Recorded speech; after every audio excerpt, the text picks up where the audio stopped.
Hey guys, calling here at the Deep Tissue Massage Center to show you some stretches to start to mobilize your knee if you've had any kind of knee surgery, in particular any kind of partial to full knee replacement. I work on people that have had these kind of knee surgeries all the time, and the biggest problem that I see is that unfortunately they don't get enough soft tissue work on the muscles and work on the connective tissue when they're going through physical therapy.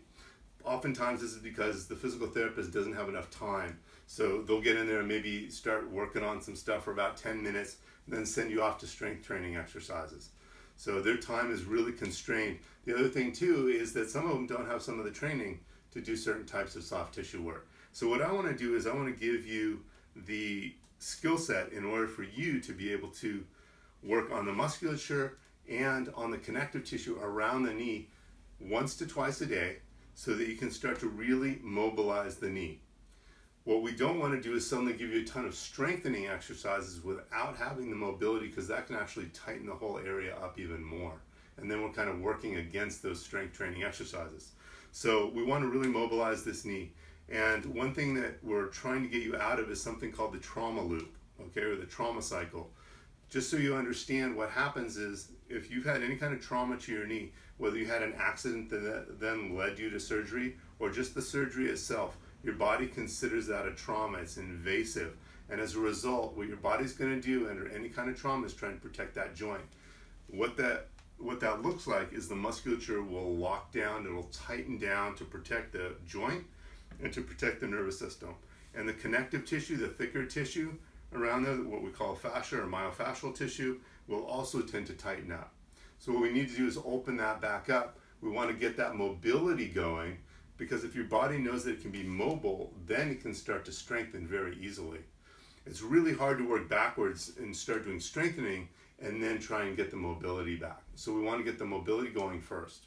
Now the one thing I need to mention here is that you need to wait to do these releases until you've been cleared for physical therapy, meaning your surgeon will, or your orthopedic surgeon, or whatever doctor you were seeing for this is overseeing your process, needs to say, okay, it's all right for you to go do physical therapy now. So for some people this will be a six weeks out after the surgery. For some it's 4 weeks out. Depends on the kind of surgery that they're doing. So if you still have any kind of stitches, staples, whatever, it's way too early. Okay, you need to have those out, and you need to see that scar at least well underway of being formed, wherever that incision was. Okay, so then you can go on, you can start doing these movements in order to create this mobility. So first we're going to focus on the musculature. I want to open up the musculature around this area. So we're going to start with the calf. I'm going to show you stretches that are done either seated or standing, because getting down on the floor when you've had knee surgery is really difficult, especially getting back up again too. So the first thing what we're going to do is we're going to stretch out this gastrocnemius muscle, which is the muscle here that kind of makes that shape, and then the muscle underneath it called the soleus. We're going to use a technique that'll speed up your stretching so that it takes less time to get through stretches. It's called contract relax. There's a lot of different names for it, but that's just an easy way to remember it. So we're going to start with the calf, and I'm going to show you how to do this with a contract relax technique. So to stretch the calf, I'm going to pretend I'm working on the right side. My right knee is the problem. So what I'm going to do is I'm going to put my hand against the wall, hands against the wall, or put a forearm against the wall like this. I'm going to have my left leg forward and bent, putting weight on that. My right leg, I'm going to straighten this knee as much as I can. Now, if you've had a knee replacement, you may not be able to straighten it all the way. You just do the best you can. From that position, as straight as you can, what you're going to do is come up on the ball of your foot, and then you're going to slowly lower your heel to the ground until you start to feel a stretch. If you don't feel a good stretch, you can slide your foot back a little bit farther and then drop it down. Once you feel that stretch, we're going to hold that for about 5 seconds. And then at the end of 5 seconds, what you're going to do is you're actually going to push the ball of your foot down toward the ground. What that does is it activates the muscle that we're stretching. So first we stretch it for 5 seconds, then we contract it for 5 seconds, and then we stretch it again for 5 seconds, even farther. Every time you contract, there's a natural response that then allows the muscles to relax a little deeper, a little farther, and this actually retrains your nervous system to trust that those muscles can open up and stay loosened and at a greater length, so you become more flexible. So we're going to do it like this. So I stand just like so, and I'm going to hold this for 5 seconds, stretching, and now I'm going to push down with the ball of my foot here. Only use about 20% of your strength. This is not a strength contest. You just need a little bit of strength in order to contract that muscle. I'm going to hold it for 1, 2, 3, 4, 5. I take a deep breath in. As I breathe out, I let my foot relax, my calf relax, and I let my body rock forward toward the door or toward the wall that you're pushing against. I'm going to do this 3 times. I'm going to push again, so I'm pushing down. 1, 2, 3, 4, 5. Take a deep breath. As I breathe out, lean it a little bit more toward the door. Hold that for about 5 seconds.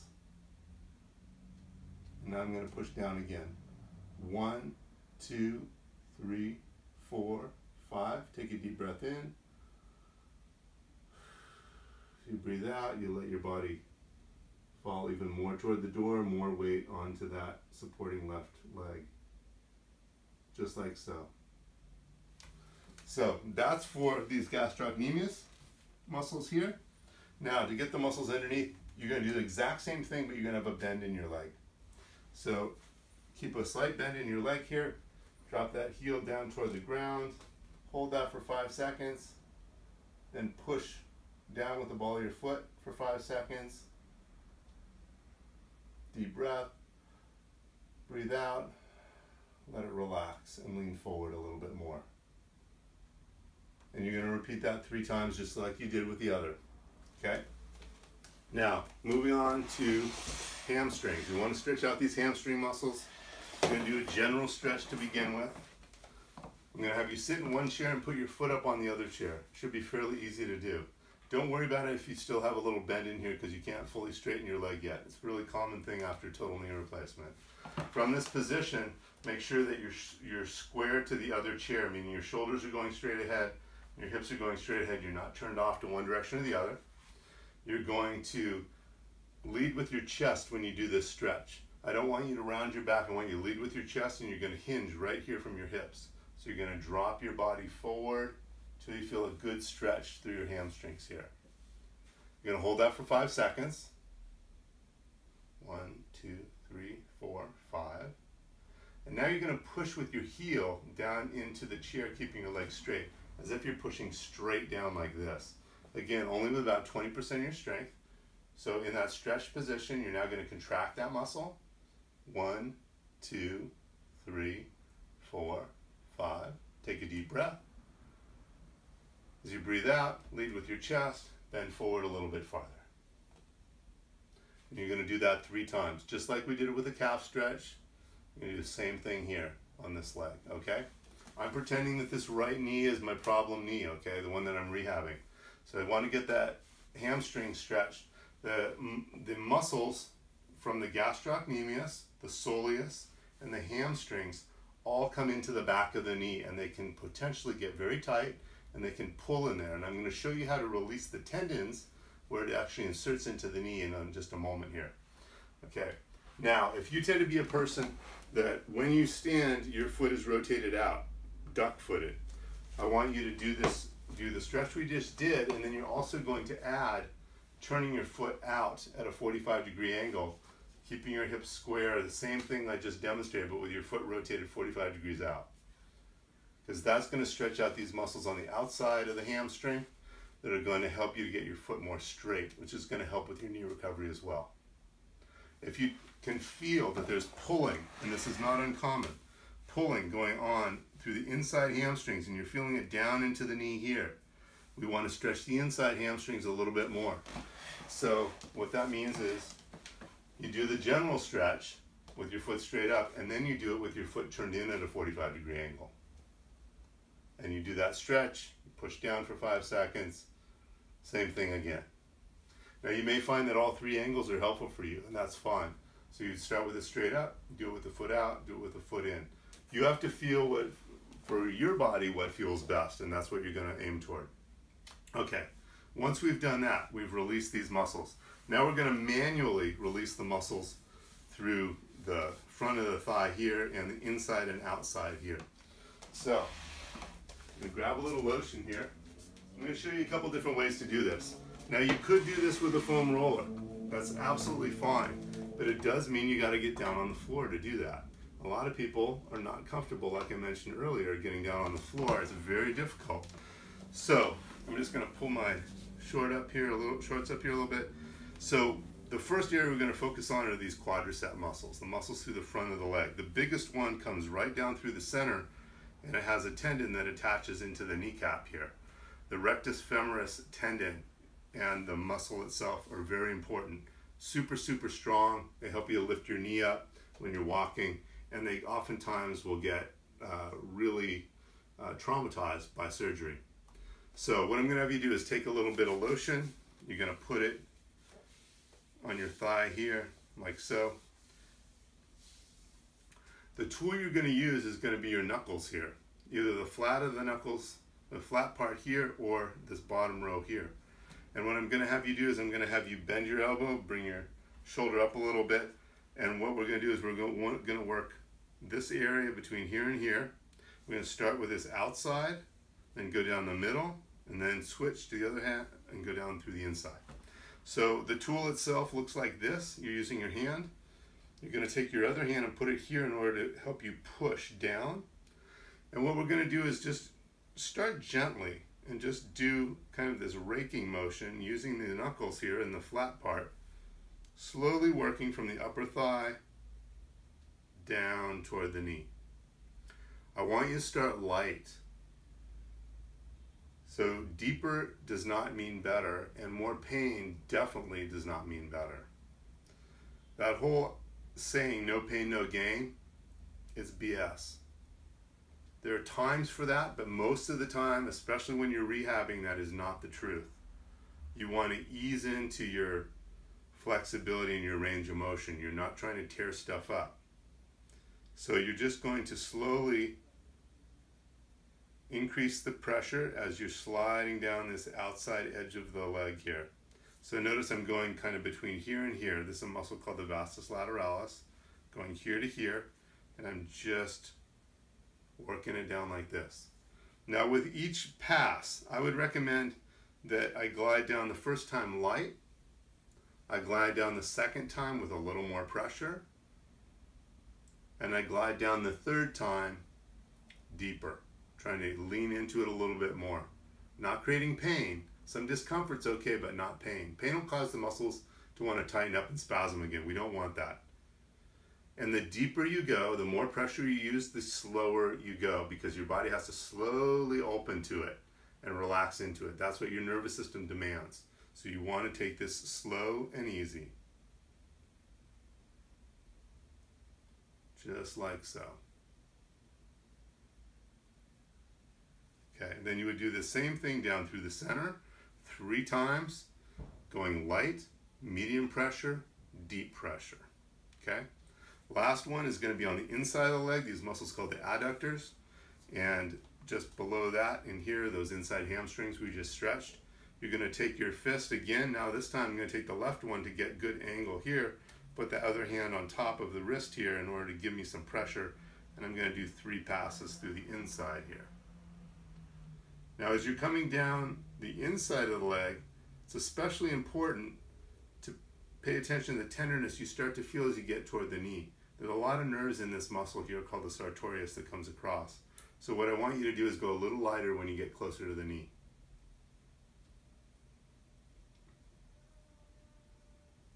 And again, you do that 3 times, light, medium, and deep.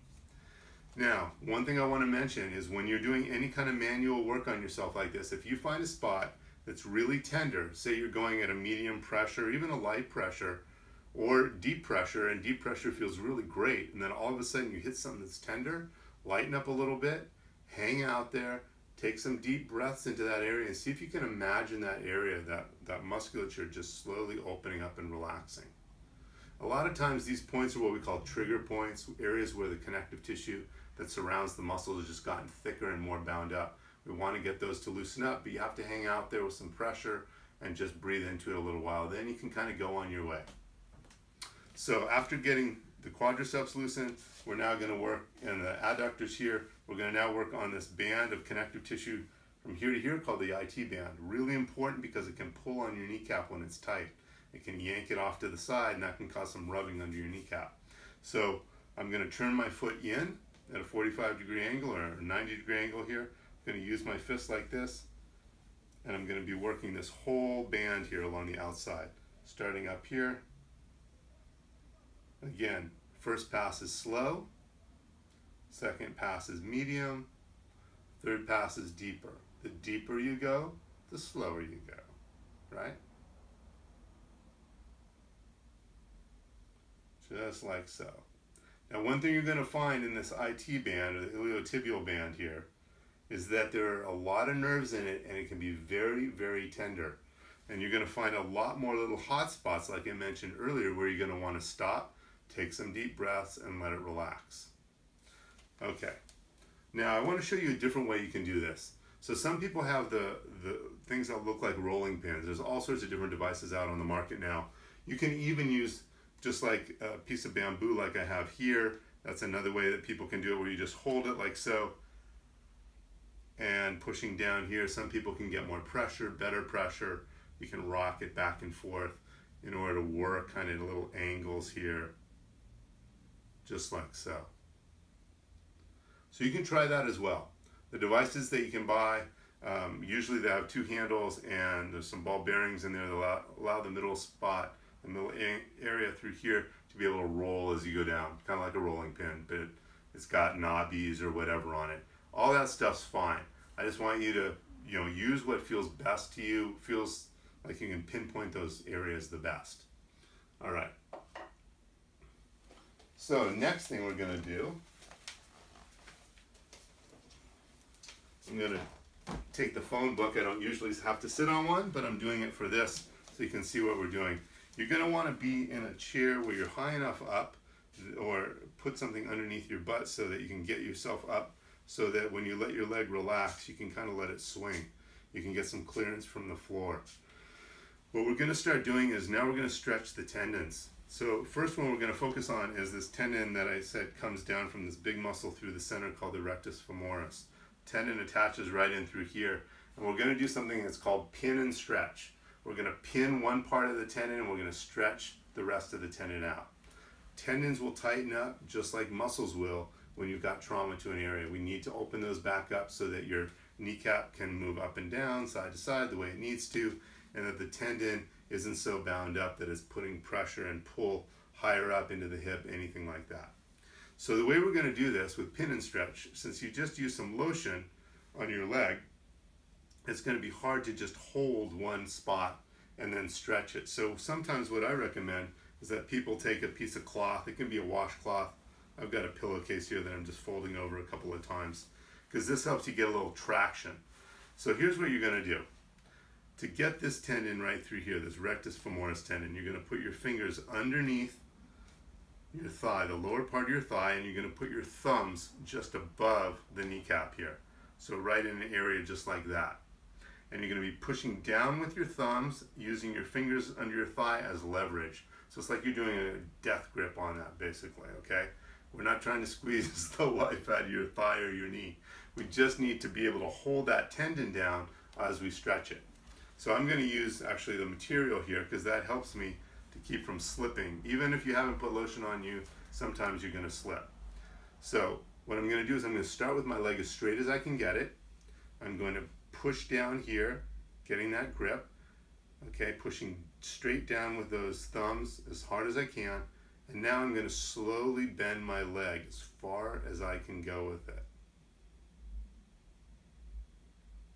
And you'll feel some burning sensation underneath the area that you're holding with the thumbs here. When you get to the very end, what I'm going to have you do is see if you can't go a little bit farther. So you may only go to here, that's fine. We just want to get that stretch going. You're going to do this 3 times. So you may have to kind of reposition yourself to get a better stretch, meaning I may have started here and now I got to get a little closer to the kneecap. Don't go on the kneecap or you'll miss the tendon. You got to go above it. So you can see the kneecap, the patella right there. I'm going above it right in here. So I'll do that again, just like so. I'm going to hold tight. I'm going to slowly bend and stretch like so. Just like that. Ooh, that's a good stretch. Oh yeah, baby. All right, so do that 3 times. Nice and slow. Now we're going to hit this tendon underneath called the patellar tendon. So in order to stretch that, you're going to go just below the kneecap. I'm going to come like this. I'm going to again put my thumbs like that, fingers underneath my calf this time, right at the top of the calf. You can see where I'm coming in here, right in the back of the knee with my fingers, right? I'm going right in through here. I'm going to start with my legs straight again. I'm going to hold down tight with my thumbs, and I'm going to slowly bend my leg. What I'm looking for is a feeling of stretch and kind of a burny sensation. That's fine. Just like that. Now you may want to do it this way. That's okay too. Getting your thumbs underneath. That gives you a little more good angle for holding pressure at the very end. A little harder in the beginning. But you can do that too, just like so. So you can see how it's important for me to be able to have some clearance from the floor here as I stretch this. Now at the very end of this stretch, it's sometimes helpful to, when you get to the end, to then point your foot down toward the floor. That gives you a little more stretch. So you're going to do that 3 times. Now we're going to now go to the tendons in the back of the knee here that attach in through here that can cause some real pulling, tightness, shearing, and compression in the knee area. So if I turn around,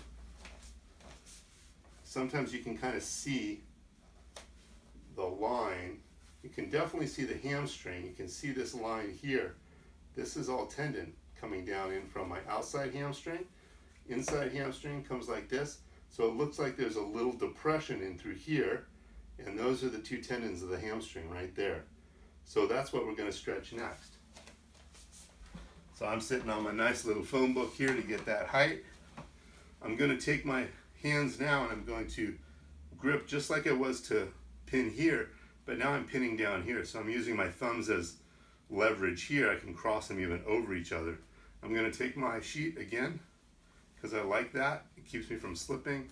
Nice straight leg. I'm going to start with my leg bent, but I want you to see where I'm putting my fingers right here, just above the middle of the kneecap, and I'm putting them right on those tendons that I just showed you. So if you run your fingers across the back of the lower thigh here, you'll feel those tendons on both sides. One here, one here, one here. If you just simply use your fingers and push down into that whole area, you're going to hit it. So that's a kind of nice thing. So we're going to start with the leg bent, fingers on the top as leverage. From this position, I'm going to slowly straighten my leg and I'm pushing up with my fingers to hold those tendons nice and tight there. So I'm stretching them as I straighten. I'm going to straighten as far as I can go. And then I'm going to bend my foot back toward me at the very end of this to add some extra stretch. So you're going to do that 3 times. Okay? Now you can do this more. 3 times is the minimum. You can do this more than that. I just don't want you to create too much swelling in your knee. You can kind of let the swelling in your knee be a guide. So whenever you're doing this kind of rehab, if you overdo it with rehab, you're going to have swelling for several days. Okay? It's okay to ice right after you do these exercises, by the way. It can be very helpful to bring the swelling down. I just recommend that you don't have the ice on for more than about 20 minutes at a time. And then you give it a period without the ice so that you get fresh blood flowing in there. But if you're getting a lot of swelling after these exercises, cut them back a little bit. It means you're probably doing too much. Okay, so if you're having swelling and more stiffness for a couple of days, it's too much. Maybe for half a day, a little bit into the next day, that's okay. I don't care about that. But if you're having to go on for a couple of days, it's just like overtraining at the gym. You're lifting too much weight. Okay, so now we're going to work these tendons of the gastrocnemius and soleus that come in at the lower part of this area behind the ham or behind the kneecap. So before we were up here, now we're going to come right down in here. So I'm going to take this again, a sheet, just like so. I'm going to use my fingers so you can see where I am. If I turn around, you can see it real well. So I'm down here, and I'm going to grab with my fingers here. Before I was up here, grabbing with my fingers like that. So right here, lower part of the knee. So if this is the halfway mark, I'm going a little below it. I'm using my sheet to help me with grip. I'm using my fingers here in order to hold that in place and to push. So from this position, I'm going to start again in a bent position. Okay, using my fingers here, I'm going to slowly go ahead and straighten my leg. Just like that. You should feel a good stretch, a little burning sensation at the top. Again, bend your foot back towards you to get that extra stretch. Some of these you're going to feel more stretch than others. Now it is a little difficult to get leverage from this position, but you're probably going to be starting from a position like this because it's hard to bend your knee too far. You can also do it this way if you want. That's fine as well, with the fingers on the top and the thumbs underneath holding that tendon as you slowly straighten. Just like so. Again, bend the foot back towards you at the end. Well, you can hold this stretch for up to 30 seconds. All of these, you can hold them up to 30 seconds. But really, the pin and stretch part is what does the majority of the work. So you're going to do that 3 times. Now, there's other stretches that we can do. And there's strengthening exercises to do as well. But I consider this kind of the foundational work in order to start getting this jump started, start getting this knee to have the mobility that it needs to have. Whatever other kind of stretches, glide or slide stretches using, sometimes they'll use like a yoga strap. You could do this seated, you could do this on the floor, but basically you're putting the yoga strap around the ankle and you're practicing in whatever position. You're practicing slowly bending as far as you can, holding. You can do this on the floor as well. This is a really great stretch. Some PTs do it, some don't. But basically you're just sliding that foot back. And obviously you're working against scar tissue and connective tissue, so it's going to hold it in place to a degree. It's going to want to have you straighten. So what you're going to do instead is you're just going to hold. And you're going to hold this for about as long as you can. Don't do it to the point of pain. Do it to the point of a good sore or to a feeling of a good stretch. But if you're in pain, you're probably pushing it too far. It's going to lead to more swelling. We don't want that. Some swelling's okay, too much is not. So this is another stretch that you can do that'll help you with the bend when you're challenged getting the degree of bend that you want in your knee, and most people are after the surgery. So the last thing I'm going to suggest is that you do some work on the actual scar itself. So like I said, make sure that that scar is healed. You don't have any more stitches in there. You don't have staples, nothing like that. The scar is healed. There might be a little bit of dry blood. That's fine as long as it's closed and healed. All right. What happens is the scar itself gets really, really thick. The tissue, when your body's healing a scar, a cut, an incision, it lays down this stuff called collagen. Sometimes that collagen gets very stiff, and sometimes the grain of the collagen is going the opposite direction of the bend that you need to get. So we need to break that up. So you may have a scar right through the center here. You may have one around here. We're going to do something called cross fiber friction on that scar. Very, very simple. You can take one thumb or 2 thumbs, and you're just going to rub horizontally. So if my scar goes vertically, I'm rubbing across that, rubbing back and forth. And if you find a spot that feels really thick, and you can tell if it's thick because you check it against the good knee, and you're like, ah, that's got plenty of give in there. I got a whole divot. But on this side, no, that feels tight, that feels gunky. Then I'm going to rub it back and forth until it feels like it's starting to free up a little bit. And this may take some time, and it might take a lot of different sessions of doing this. It may not loosen up, probably won't the first time. Doing that tendon stretch we did though gives you a head start on working on this. And then you just work your way down, continuing to work along that scar line. Just want to try and break it up as much as you can. So you're going to rub back and forth horizontally. I would spend about 5 minutes at least doing this, working your way through the scar. If it's on the inside, same deal. You're just rubbing back and forth. So if the scar is vertical, you're going across it. Now the second thing I would recommend is pinching on the scar, because the scar will sometimes bind down to the kneecap, bind down to the musculature along the inside of the knee if it's through there. So you're going to do what's called pinching it, and you're going to kind of roll it back and forth in your fingers. So you can see here from the side, if I pinch that, I can pull it away. A lot of times when you've got an incision, you'll pinch it, but you don't feel like you can pull it away.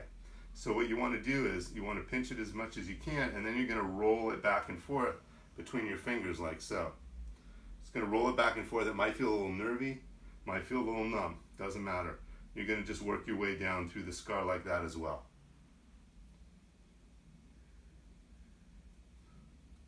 So you're going to do that.